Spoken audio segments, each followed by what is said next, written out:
This is my Savior's blood. Menara Doa Pelayan Jemaat Rayon 18 diadakan Selasa 11 April 2023 pukul 19.00 di GBI Mega Bekasi, disertai wisuda Kom 100 dan 200. Bagi pelayan Tuhan dan seluruh pengerja diwajibkan untuk mengikuti menara doa ini. Shalom, wanita-wanitanya Tuhan yang terkasih.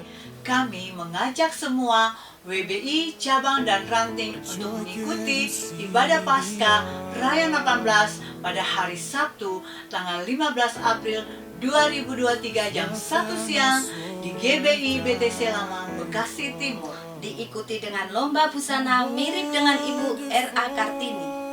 Kami rindu semua cabang dan ranting mengutus ibu-ibu WBI untuk mengikuti lomba busana ini. Ada ibu-ibu pergi ke WBI, namanya Ibu Rini dan Ibu Rara. Kalau kamu mau mirip seperti Ibu Kartini, ayo pantang menyerah. Hari ini adalah milikmu. Sesuatu yang besar sedang menunggumu. Jadi raihlah kemenangan itu. Semoga Paskah ini membawa banyak cinta, kebahagiaan, dan kesehatan bagi kita semua. Selamat Paskah, Tuhan Yesus memberkati.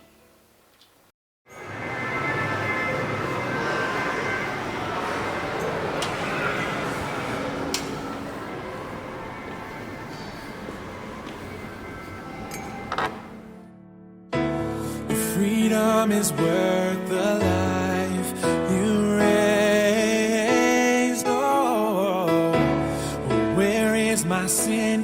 Where is my shame? Oh, if love paid it all to have my heart, how wonderful, how glorious. My Savior's scars, victorious. My chains are gone, my debt is paid. From death to life, and grace to grace.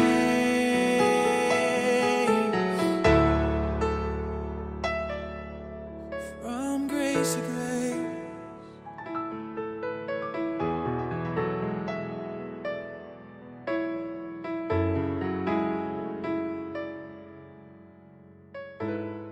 Sekolah Tinggi Teologi Bethel Bekasi membuka penerimaan mahasiswa baru dan perkuliahan akan dimulai bulan Juli 2023. Untuk informasi lebih lanjut, dapat menghubungi nomor yang tertera di layar. Shalom, TK Bintang Bersinar telah membuka penerimaan murid baru tahun ajaran 2023-2024 dengan kategori umur 3-6 tahun. Bagi Bapak Ibu yang mempunyai putra dan putrinya, yuk bergabung dan bertumbuh bersama kami di TK Bintang Bersinar. Free uang pangkal loh. Untuk info lebih lanjut, hubungi nomor yang tertera di layar. Kami tunggu. Tuhan Yesus memberkati. Shalom. Kami dari Yayasan Pelangi Kasih Peduli Bangsa menghimbau Bapak Ibu Saudara untuk bisa membeli merchandise kami. Salah satunya adalah batik, Kaos, tas, dan air mineral. Ada juga sabun cuci piring, cuci tangan, aneka kue, juga permen. Dengan Bapak Ibu berpartisipasi membeli produk kami, otomatis Bapak Ibu memberkati untuk mereka yang kekurangan. Dan semua dana yang kami kumpulkan hanya untuk membantu mereka yang putus sekolah, dan kami akan membiasiswain mereka dari desa-desa untuk bisa bersekolah di SDT kami. Kita juga akan membiayai mereka yang kurang mampu, karena kita akan membuat paket sembako yang terus kita akan salurkan untuk mereka yang kurang mampu. Dengan Bapak Ibu memberi, otomatis Bapak Ibu sudah memberkati mereka yang kekurangan. Dan kami juga membuka kesempatan bagi Bapak Ibu semua untuk boleh menjadi orang tua asuh. Mungkin Bapak Ibu terketuk hatinya untuk boleh memberkati mereka yang putus sekolah. Bisa Bapak Ibu menghubungi kontak depan, dan kesempatan ini sangat terbuka untuk semua pengerja dan semua jemaat. Terima kasih. Tuhan Yesus memberkati.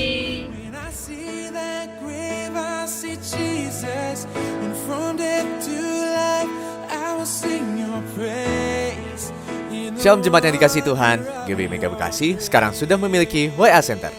Bapak Ibu dapat mengaksesnya dengan cara men-scan QR yang berada di layar. Dan Bapak Ibu dapat mengirim chat Halo R18 untuk mengakses menu WA Center kami. Di dalam WA Center kami terdapat berbagai macam seputar informasi GBI Mega Bekasi. Terima kasih, Tuhan Yesus memberkati. How glorious, my Savior's scars, oh victor. Shalom, Jemaat GBI Rayon 18 yang dikasihi Tuhan Yesus. Selamat datang di ibadah online memperingati Jumat Agung. Kiranya semua jemaat yang dikasihi Tuhan Yesus bisa merasakan lawatan dan hadirat Tuhan yang luar biasa. Dan kami juga berharap agar jemaat yang dikasihi Tuhan Yesus bisa kembali mengikuti ibadah ini pada bulan-bulan berikutnya. Mari sebelum kita beribadah, kita berdoa terlebih dahulu. Bapa, dalam nama Tuhan Yesus kami mengucap syukur untuk ibadah yang boleh kami adakan pada saat ini, di mana kami jemaatmu GBI Rayon 18 boleh beribadah memperingati Jumat Agung. Terima kasih Bapa, kami boleh memperingati kematianmu untuk menebus segala dosa-dosa kami. Kami mengucap syukur. Terima kasih. Bila kiranya lawatanmu yang dahsyat dan luar biasa ada bagi setiap jemaat yang mengikuti ibadah online ini dari awal, pertengahan hingga akhirnya. Bila lawatanmu ada Tuhan, hadiratmu Tuhan, boleh semua kami rasakan Bapa. Terima kasih. Kami mengucap syukur. Kami berdoa bila setiap jemaat yang boleh mengikuti ibadah, mereka yang sakit mereka disembuhkan, mereka yang lemah mereka dikuatkan, mereka yang beban berat mendapatkan kekuatan yang baru, bahkan yang berkekurangan Tuhan berkati dan berlimpah-limpah. Terima kasih Bapa. Kami mengucap syukur dan kami Tuhan siap untuk beribadah hanya di dalam nama Tuhan Yesus. Haleluya. Amin. Selamat beribadah. Tuhan Yesus memberkati. Mazmur 91. Dalam lindungan Allah. Orang yang duduk dalam lindungan yang maha tinggi dan bermalam dalam naungan yang maha kuasa akan berkata kepada Tuhan, tempat perlindunganku dan kubu pertahananku, Allahku yang kupercayai. Sungguh dialah yang akan melepaskan engkau dari jerat penangkap burung, dari penyakit sampar yang busuk.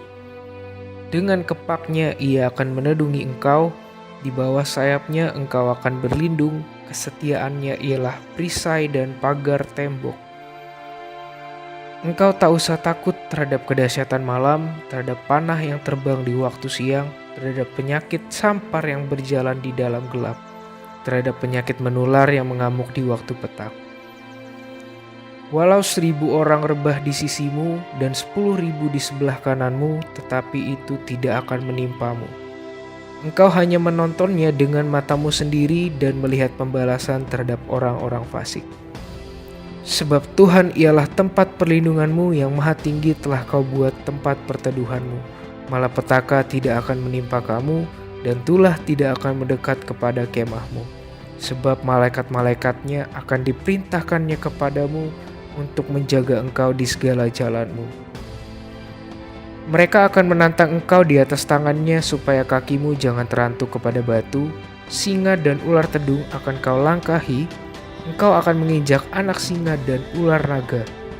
Sungguh hatinya melekat kepadaku, maka aku akan meluputkannya.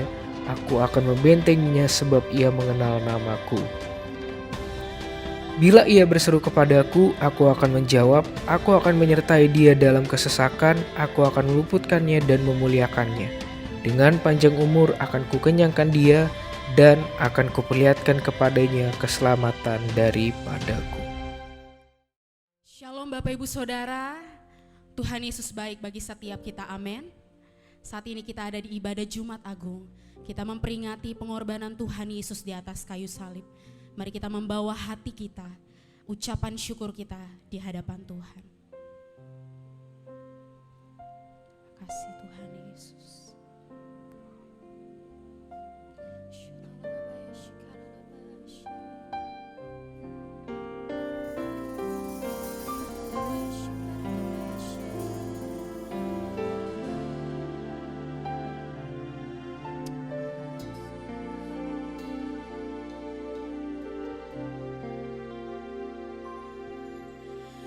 Kasih yang terinjak,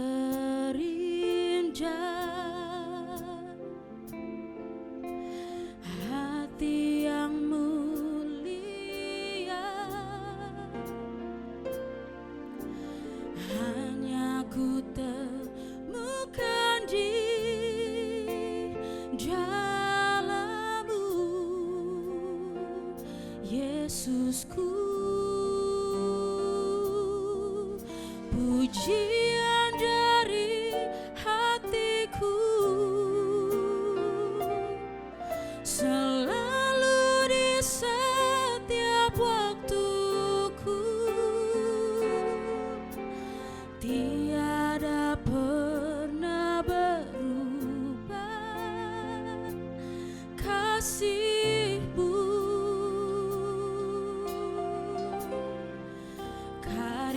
terbesar dalam hidupku, pengorbananmu yang selamatkanku.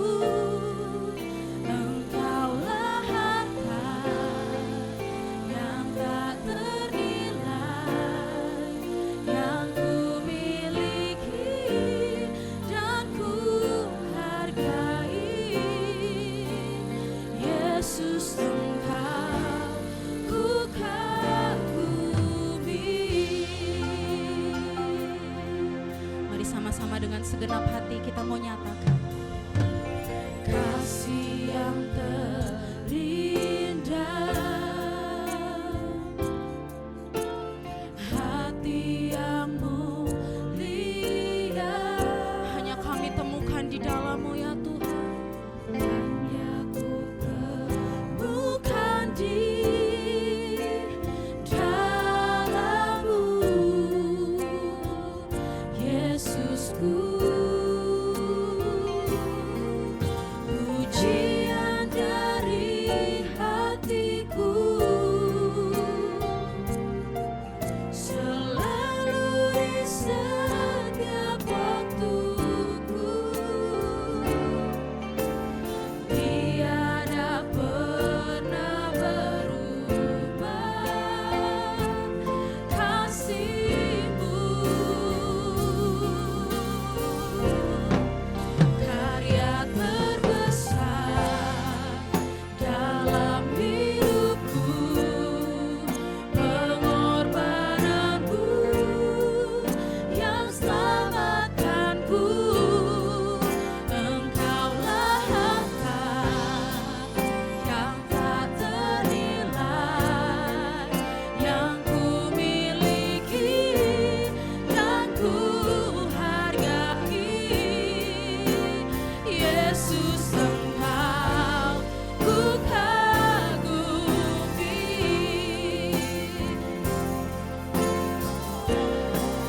Karya terbesar dalam hidup kami, pengorbananmu yang selamatkanku. Harta yang tak ternilai, yang ku miliki dan ku hargai. Yesus, Engkau ku kagumi. Kau yang mengasihi Tuhan, mari ungkapkan dengan sepenuh hati karya terbesar dalam hidupku. Terima kasih buat pengorbanan-Mu ya Tuhan, yang selamatkanku. Amin. Engkaulah harta yang tak ternilai, yang ku miliki dan ku hargai. Yesus, Engkau ku kagumi. Sama-sama sambil angkat kedua tangan kita. Karya terbesar dalam hidup, pengorbananmu yang selamatkanku. Kau harta yang tak ternilai ya Tuhan, yang tak ternilai, yang ku miliki dan ku hargai.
dalamnya kasih-Mu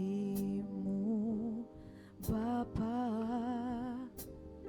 terlebih dari segalanya, pengorbanan yang termulia selamatkanku.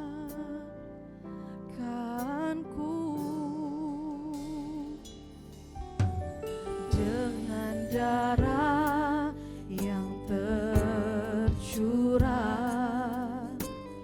ampuniku atas dosa.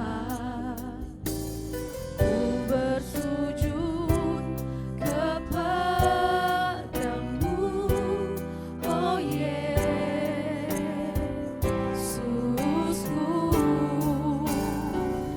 Engkau ku sembah, Kau yang terindah, pulihkanku dengan darah-Mu.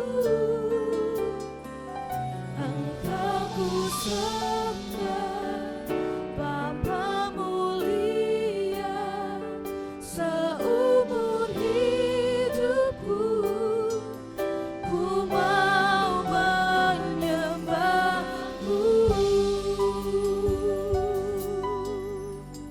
Bersama-sama lebih lagi nyatakan, dalamnya kasih-Mu Bapa, terlebih dari segalanya, pengorbanan yang termulia selamatkanku.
pujian, hormat serta syukur selama-lamanya. Mari satu kali lagi nyatakan bagi Dia.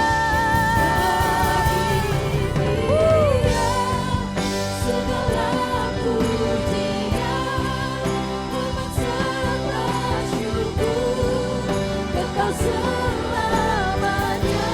Bagi Dia segala pujian, hormat serta syukur selama-lamanya.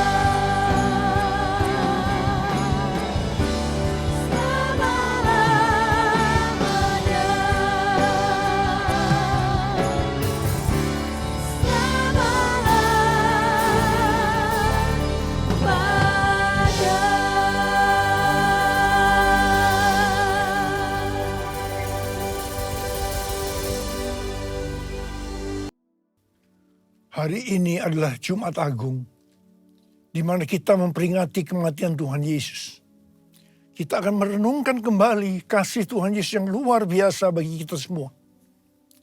Saya tidak tahu keadaan saudara hari-hari ini, tetapi saya akan mengatakan sesuatu, bahwa apapun masalah yang kita alami hari-hari ini, ketahuilah bahwa Tuhan Yesus sangat-sangat mengasihi kita semua.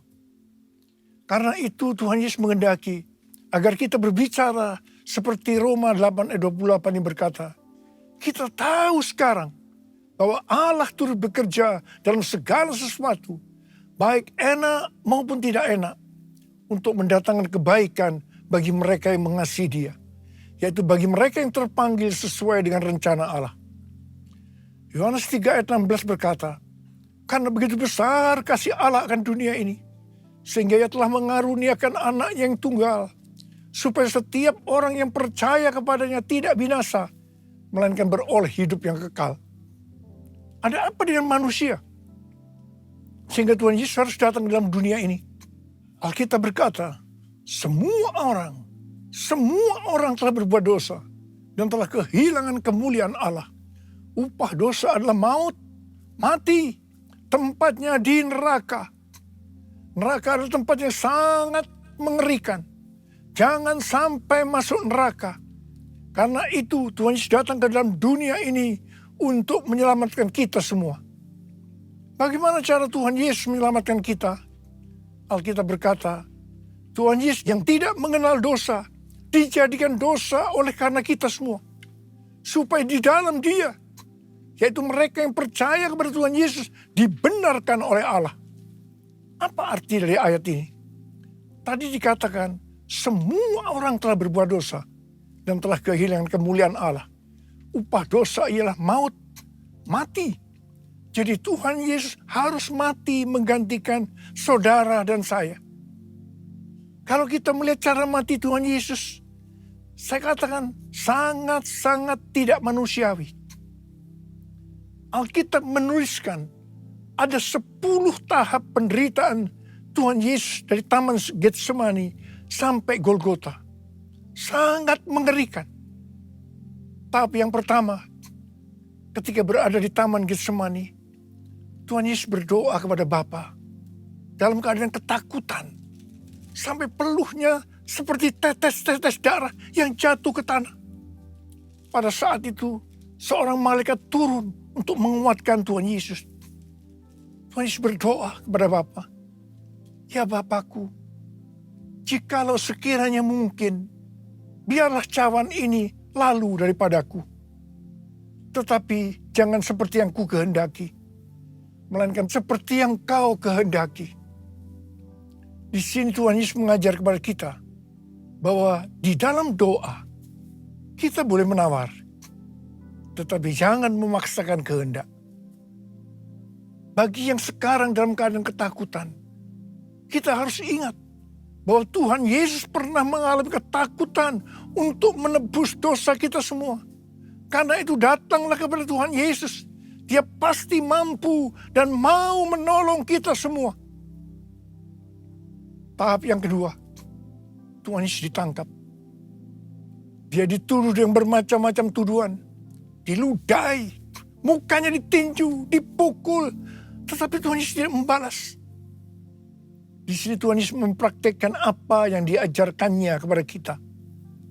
Agar kita mengasihi dan berdoa bagi orang-orang yang membenci kita. Mengutuk kita, mencaci maki kita. Jikalau kita hanya mengasihi orang-orang yang mengasihi kita, apa jasa kita? Karena orang-orang berdosa pun juga mengasihi orang-orang yang mengasihi mereka. Tahap yang ketiga, Tuhan Yesus dibelenggu untuk diadili. Waktu Tuhan Yesus diadili oleh Pilatus, ternyata tidak didapati kesalahan yang membuat Tuhan Yesus harus dihukum mati.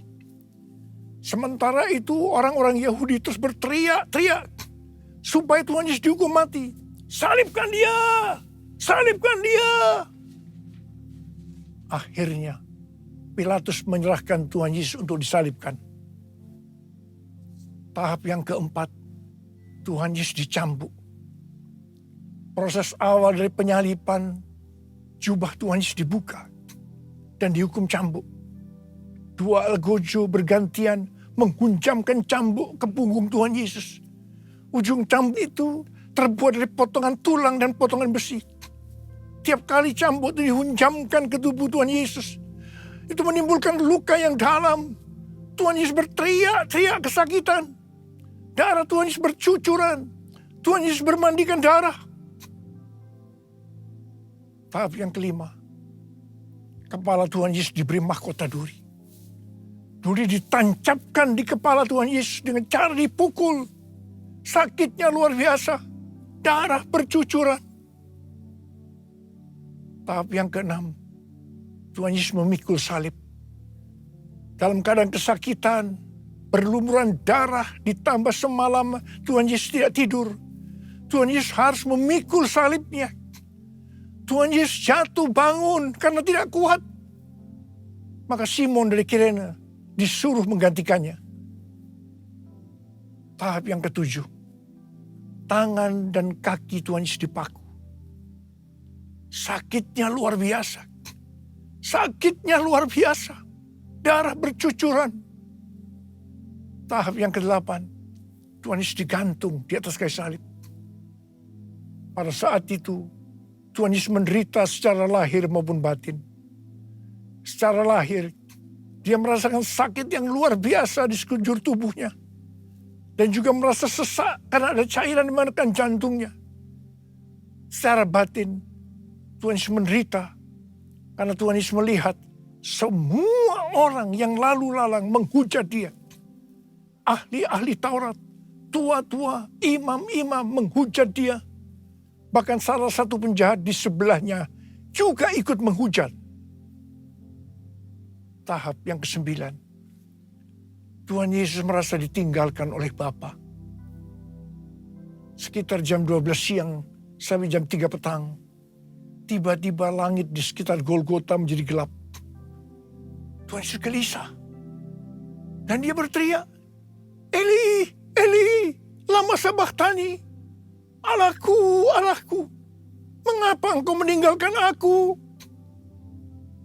Tuhan Yesus merasa ditinggalkan oleh Bapa. Orang yang berdosa pada hakikatnya dipisahkan dari Bapa. Jadi untuk menebus orang yang berdosa, maka Tuhan Yesus harus merasakan ditinggalkan oleh Bapa. Dipisahkan dari Bapa. Saya percaya ini adalah puncak penderitaan Tuhan Yesus. Penderitaan lainnya tidak ada artinya dibandingkan merasa ditinggalkan oleh Bapa. Bagi saya pribadi, kalau saya tidak bisa merasakan hadirat Tuhan, itu adalah hal yang paling berat dalam hidup saya. Karena itu saya setiap hari selalu menjaga langkah-langkah dalam hidup ini. Agar saya terus mengalami hadirat Tuhan. Kalau ada dosa, harus cepat diselesaikan. Supaya terus merasakan hadirat Tuhan. Saya berharap saudara juga melakukan hal yang seperti itu. Kalau ada di antara kita yang sudah tidak merasakan hadirat Tuhan, dan kita menganggap itu sesuatu yang biasa, kita harus bertobat. Tidak ada yang lebih berbahagia daripada kalau kita berada dalam hadirat Tuhan. Sebab Alkitab berkata, di hadapanmu ada sukacita berlimpah-limpah. Artinya di dalam hadirat Tuhan ada sukacita dan kebahagiaan yang berlimpah-limpah. Tahap yang ke-10. Tuhan Yesus berkata, sudah selesai. It is finished. Ya Bapa, ke dalam tanganmu kuserahkan nyawaku. Lalu Tuhan Yesus mati. Pertanyaannya, mengapa Tuhan Yesus harus mati dengan cara demikian? Mengapa tidak dengan cara yang mudah? Dipenggal kepalanya, selesai. Mengapa Tuhan Yesus harus mati dengan cara bermandikan darah? Alkitab katakan, tanpa penumpahan darah. Tanpa penumpahan darah, tidak ada pengampunan dosa. Untuk mengampuni dosa saudara,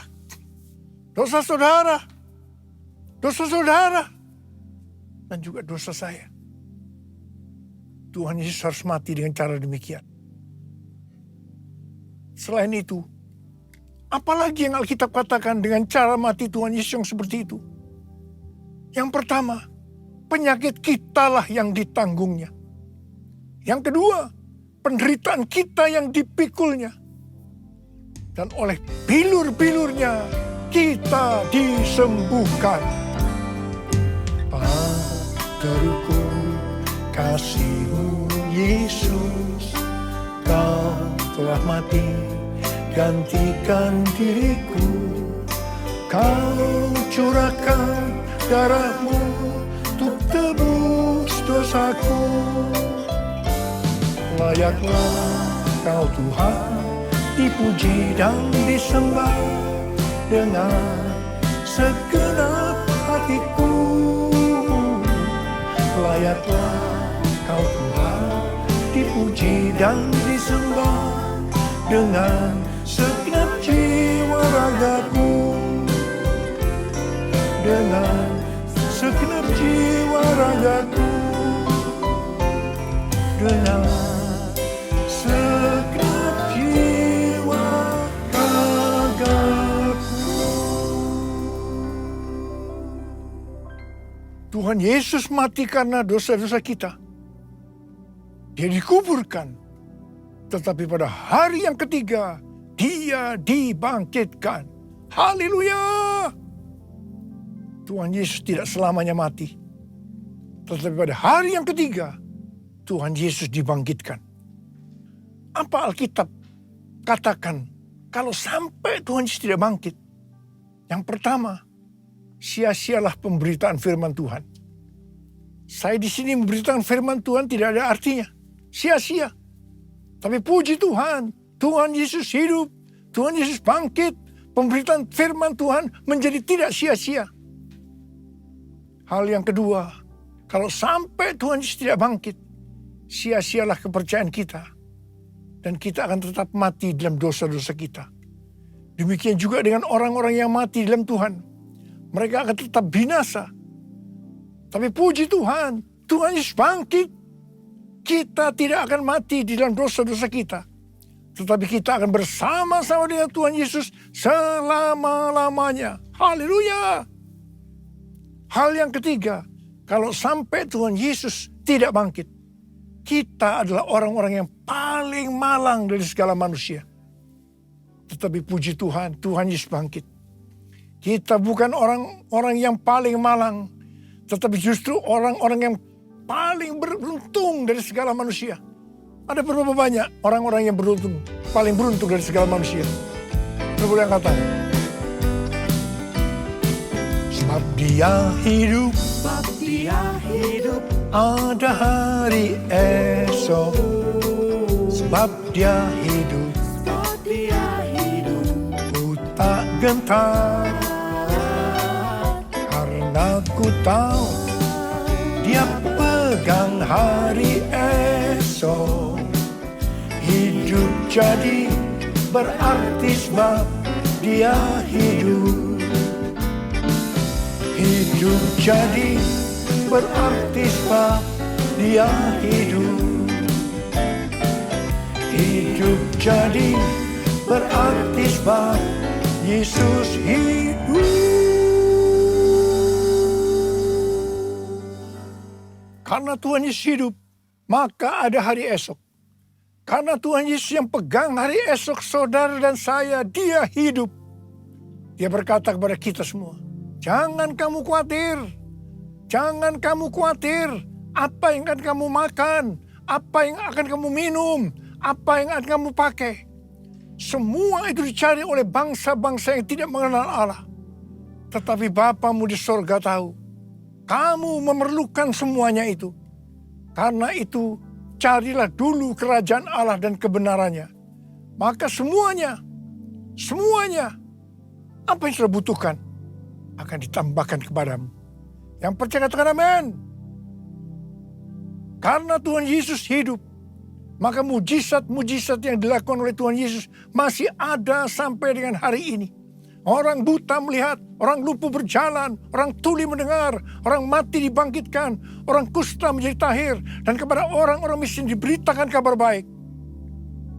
Karena Tuhan Yesus hidup, kita melihat Pentakosta ketiga sedang digenapi, di mana melalui semua peristiwa yang terjadi saat ini, penuaian jiwa yang terbesar dan yang terakhir sebelum Tuhan Yesus datang kembali terjadi. Hari-hari ini terjadi kebangkitan generasi Yeremia, yaitu generasi anak-anak muda yang dipenuhi dengan Roh Kudus, cinta mati-matian kepada Tuhan Yesus, tidak kompromi terhadap dosa, dan akan memenangkan banyak jiwa. Di Asbury University, Kentucky, Amerika, sudah terjadi revival. Sejak tanggal 8 Februari 2023, terjadi revival di antara anak-anak muda generasi Yeremia. Mereka mengalami pertobatan, kesembuhan, baptisan Roh Kudus. Revival ini sedang menyebar ke seluruh Amerika dan juga sedang bergerak ke bangsa-bangsa. Pentakosta ketiga sedang turun di Amerika dan sedang bergerak ke bangsa-bangsa. Haleluya! Karena Tuhan Yesus hidup, maka memasuki tahun 2023, Tuhan memberikan tema bahwa tahun 2023 adalah tahun untuk bangkit, jadilah pemenang. The year to rise up, be victorious. Kita harus bangkit dan menjadi pemenang dalam hal membangun manusia rohani kita. Kita harus menjadi serupa dengan gambar Yesus, yang berarti kita harus menjadi murid Tuhan Yesus. Sesuai dengan Roma 8 ayat 29, maka target kita sebagai orang percaya adalah menjadi serupa dengan gambarnya. Artinya menjadi murid Tuhan Yesus. Kita harus bangkit dan menjadi pemenang dalam hal memberi, dalam kemurahan hati, supaya kita diberkati. Karena Tuhan lebih dulu telah memberkati, mengasihi kita. Kita harus bangkit dan menjadi pemenang dalam hal unity. Unity adalah kunci utama untuk terjadinya penuaian jiwa besar-besaran.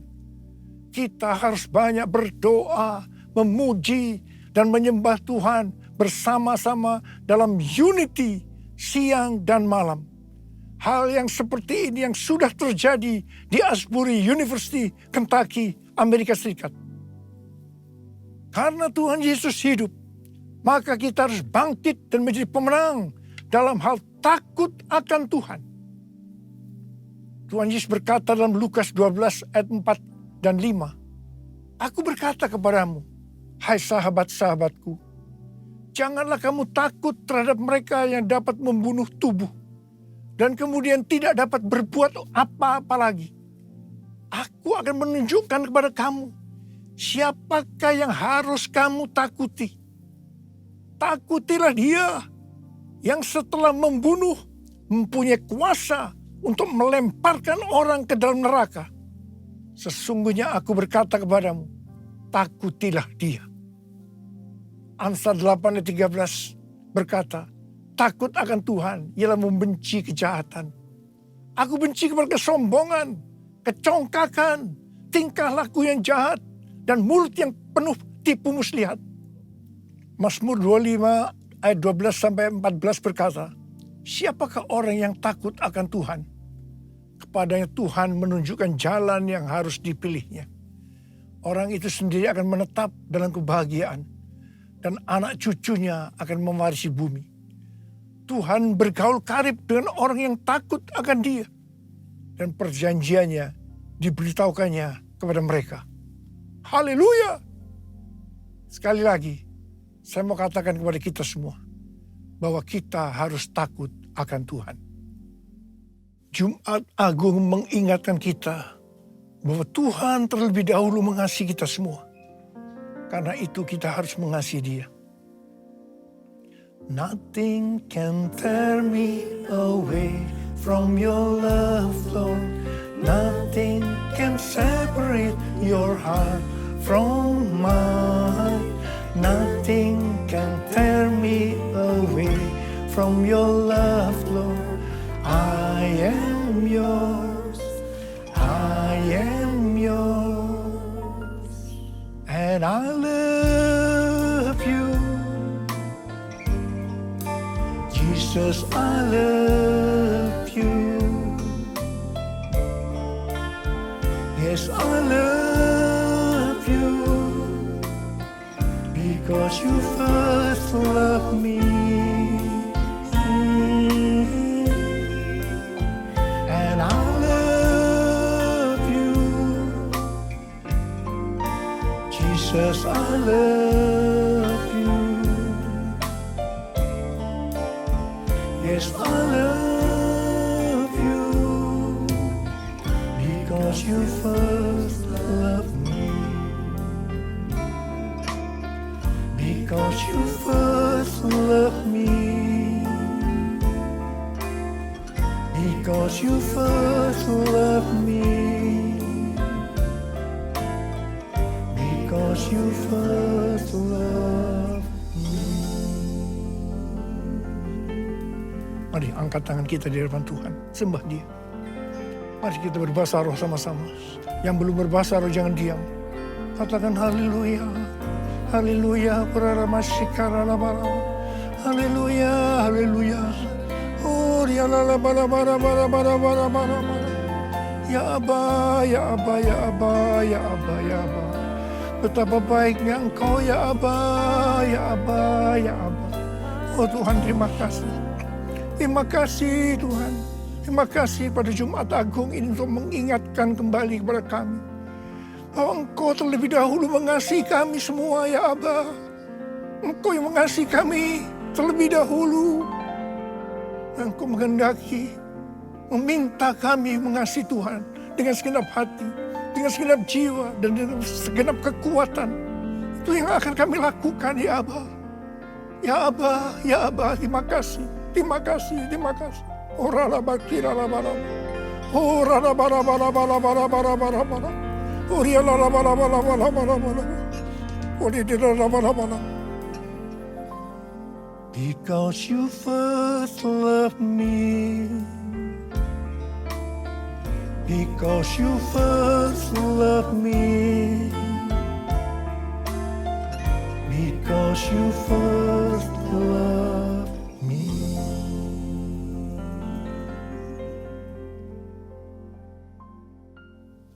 Mari, saudara-saudara, kita akan masuk dalam perjamuan kudus. Kita akan mengingat ayat ini. Setiap kali kamu makan roti ini dan minum cawan ini, kamu memberitakan kematian Tuhan sampai Ia datang. Perjamuan kudus adalah perjamuan Tuhan Yesus sendiri. Setiap kali kita masuk dalam perjamuan kudus, Tuhan Yesus selalu berkata kepada kita, biarlah ini menjadi peringatan akan aku. Peringatan akan aku. Karena itu mari arahkan hati kita kepada kebaikan Tuhan.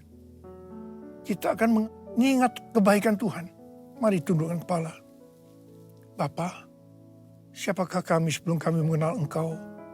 Kami semua orang berdosa. Upah dosa adalah maut, mati. Tapi Engkau yang tidak berdosa telah dijadikan dosa oleh karena kami. Engkau harus turun dari surga mulia, menjelma menjadi manusia, mati ganti kami dengan penderitaan yang luar biasa. Sungguh kalau kamu pikirkan betapa baiknya Engkau ya Aba. Kau jadikan kami sebagai anak-anak-Mu. Engkau tuntun, Engkau bela, Engkau berkati. Engkau sembuhkan kami, Engkau ajar kami, Engkau tegur kalau kami salah. Itu Engkau ya Abah, itu Engkau. Tuhan akan memberkati kita melalui perjamuan kudus. Tapi Tuhan mau kita makan dan minum dengan cara yang benar.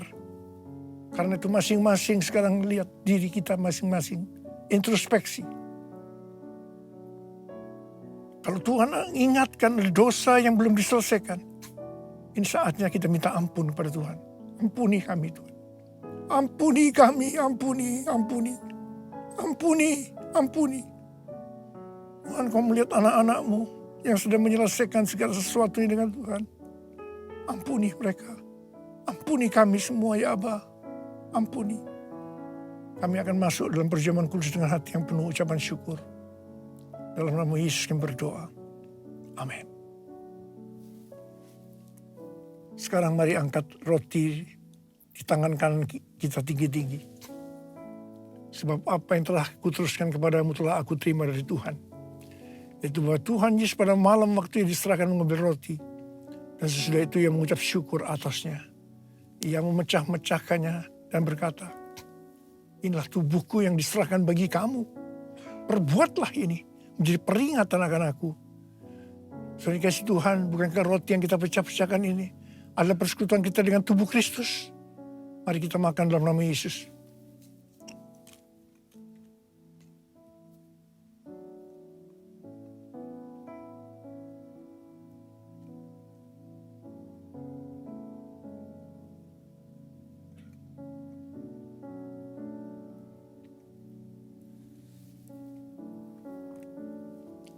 Sekarang mari angkat cawan di tangan kita tinggi-tinggi.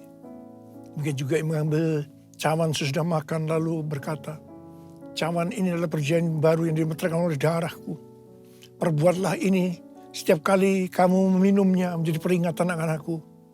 Saudara kasih Tuhan, bukan cawan pengucapan syukur.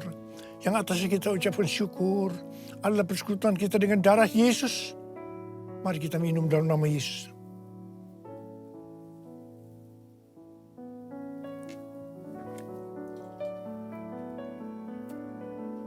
Mari angkat tangan kita, ucapkan syukur dengan suara.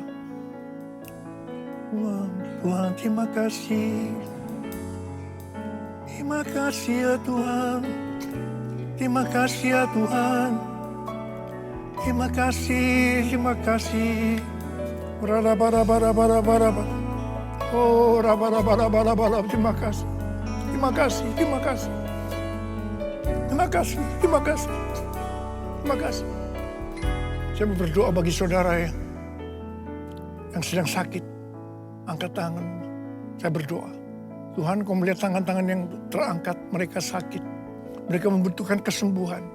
Terima kasih. Kau jamah mereka, jamah. Sembuh dalam nama Yesus. Sembuh dalam nama Yesus. Sembuh dalam nama Yesus. Sembuh.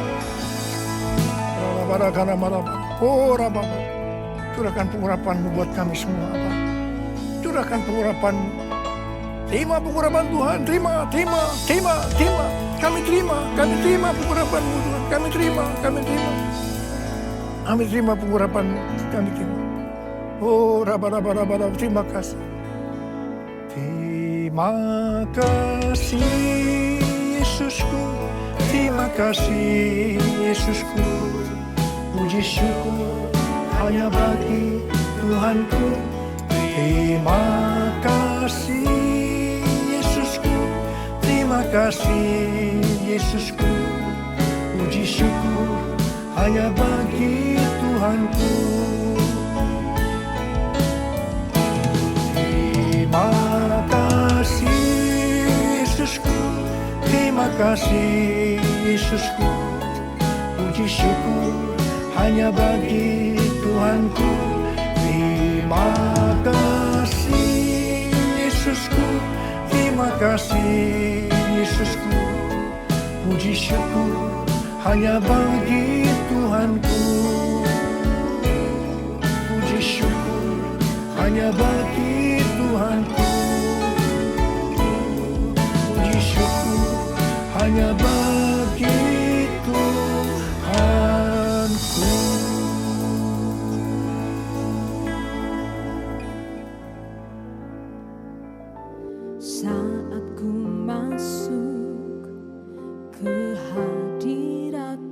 kita bersatu dalam doa untuk mempersembahkan kita. Bapak, terima kasih buat kesempatan hari ini. Kami datang Tuhan ke rumah-Mu tidak dengan tangan hampa, tapi akan membawa Tuhan berkat-berkat yang Kau sudah berikan. Karena Kau sudah memberi yang terbaik dalam kehidupan kami akan bawa ke dalam rumah-Mu dengan penuh cinta, dengan penuh hormat, dengan penuh kasih sayang kami kepadamu ya Tuhan. Terima kasih Tuhan buat kesempatan yang indah. Kami akan memberi dengan penuh ucapan syukur. Di dalam nama Yesus kami sudah berdoa. Haleluya. Amin. Melihat tahta Apa yang dimaksud dengan Pentakosta ketiga? 1. Pentakosta ketiga adalah pencurahan Roh Kudus yang dahsyat di zaman ini melebihi yang terjadi di Azusa Street. 2. Pentakosta ketiga akan mengakibatkan penuaian jiwa yang terbesar dan yang terakhir sebelum Tuhan Yesus datang kembali. 3. Pentakosta ketiga akan membangkitkan generasi Yeremia, yaitu anak-anak muda yang dipenuhi Roh Kudus, cinta mati-matian kepada Tuhan Yesus, tidak kompromi terhadap dosa, dan akan bergerak untuk memenangkan jiwa. 4. Pentakosta ketiga lahir di Indonesia dan bergerak ke bangsa-bangsa. Gerakan ini dari timur ke barat dan akan kembali ke Yerusalem. 5. Pentakosta ketiga akan memberikan kuasa untuk menyelesaikan amanat agung, dan setelah itu Tuhan Yesus datang kembali. Haleluya Bapa di surga, terima kasih untuk kebenaran firman-Mu yang disampaikan oleh hamba-Mu pada hari ini Bapa. Kami bersyukur untuk ibadah online ini penuh dengan kasih-Mu, penuh dengan urapan-Mu. Terima kasih untuk pengorbanan-Mu bagi kami di kayu salib Bapa. Kami bersyukur Bapa. Bapak, kami mau berdoa untuk gembala kami, gembala pembina kami Bapak Niko dan wakil-wakilnya, untuk gembala Royan 18, Bapak Andi dan wakil-wakilnya Bapak. Terus Kau pakai hamba-hamba-Mu lebih lagi Bapak untuk memenangkan jiwa-jiwa di era Pentakosta ketiga ini. Bapak, kami juga mau berdoa untuk bangsa kami, bangsa Indonesia. Shalom-Mu ada atas bangsa Indonesia Bapak. Engkau yang memberkati pemerintahan, presiden, dan semua jajarannya Bapak. Engkau memberkati juga kota kami Bekasi Bapak. Biarlah kiranya terus selama jamahan-Mu, lawatan-Mu ada atas kota kami. Bapak, kami juga mau berdoa untuk pemilu 2024 Bapak. Biarlah kiranya pemilu dapat berjalan dengan aman, dapat berjalan dengan lancar. Semua Bapak terkendali di dalam nama Tuhan Yesus. Bapak, kami bersyukur untuk ibadah ini Bapak. Biarlah kiranya sebelum kami mengakhirinya, kami akan menerima berkat yang akan disampaikan oleh hamba-Mu. Terimalah berkat Tuhan. Kasih karunia berlimpah-limpah daripada Allah Bapa dalam anak yang tunggal Yesus Kristus. Persekutuan yang manis dengan Roh Kudus menyertai saudara sekalian mulai hari ini. Sampai Tuhan datang menjemput kita di awan-awan dan bahkan sampai selama-lamanya. Yang percaya bersama-sama katakan, Amin.